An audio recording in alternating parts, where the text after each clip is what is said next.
ভুলেও কখনো ফজর নামাজের পর এবং আসর নামাজের পর ঘুমাবেন না। যে বলবেন হুজুর কি বলেন যে ফজরের পর ঘুমাবো না কেন এবং আসরের পর ঘুমাবো না কেন? এটা আমার কথা নয়, ১৫০০ বছর আগে রাসূলুল্লাহ সাল্লাল্লাহু আলাইহি সাল্লাম বলেছেন যে ফজরের নামাজের পর এবং আসর নামাজের পর উম্মত তোমরা ঘুমায়ো না। ঘুমাইলে কি সমস্যা? ঘুমাইলে অনেক সমস্যা। ফজর নামাজের পরে ঘুমাইলে শরীর বার হয়ে যায়, অসুস্থিকর হয়ে যায়, রোগান্বিত হয়ে যায়। এই জন্য আল্লাহ রাসূল সাল্লাল্লাহু আলাইহি সাল্লাম বলেছেন ফজর নামাজের পরে না ঘুমাইয়া তোমরা কি করো? আমল করো, না হয় তোমরা কি করো? রাস্তা দিয়ে হাঁটো।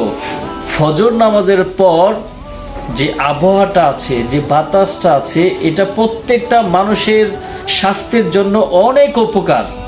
এই জন্য ফজরের পর একটু হাঁটবেন, জিকির করবেন, হাঁটবেন, দেখবেন যে আপনার স্বাস্থ্য শরীর অনেক সুন্দর হচ্ছে, ভালো হচ্ছে, আপনি সুস্থ ভাব অনুভব করতে পারবেন।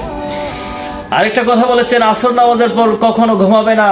আসর নামাজের পর এবং মাগরিবের আগ মুহূর্তে আল্লাহ রাসূল সাল্লাল্লাহু আলাইহি সাল্লাম নিষেধ করেছে যে এই সময় কেন ঘুমাবে না উম্মত? যদি কোনো উম্মত ঘুমায়, কোনো মানুষ ঘুমায়, জমিন সারা দিন আকাশ থেকে সূর্যের তাপ নেয়।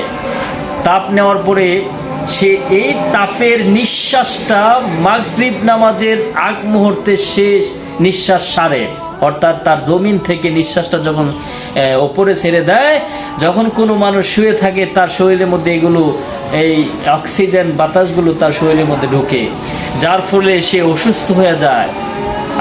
আপনারা কি আমার কথা বুঝতে পারছেন? একবারে ক্লিয়ার কাট আবার বলতেছি, শোনেন। এই জমিন সারাদিন সূর্যের তাপমাত্রা নেয়, আর মাগরিবের সময় সে তাপমাত্রার নিঃশ্বাসটা ছাড়ে। এই যে নিঃশ্বাসটা ছাড়ে, এই নিঃশ্বাসের মধ্যে রোগ জীবাণু আছে। এই রোগ জীবাণু কোনো মানুষ যখন শুয়ে থাকে তার শরীরের মধ্যে ডাইরেক্টলি ঢুকে যায়, সে অসুস্থ হয়ে যায়। এই জন্য প্রিয় হাজিরিন, আমরা আজকে থেকে প্রতিজ্ঞা করব যে রাসূলুল্লাহ সাল্লাল্লাহু আলাইহি সাল্লাম ১৫০০ বছর আগে বলে গেছেন যে ফজরের পর এবং আসরের পর ঘুমাইতে নিষেধ করেছেন, আমরা ঘুমাবো না ইনশাআল্লাহ। ঠিক আছে? আল্লাহ কবুল করুক, তাহলে আপনি সুস্থ থাকতে পারবেন।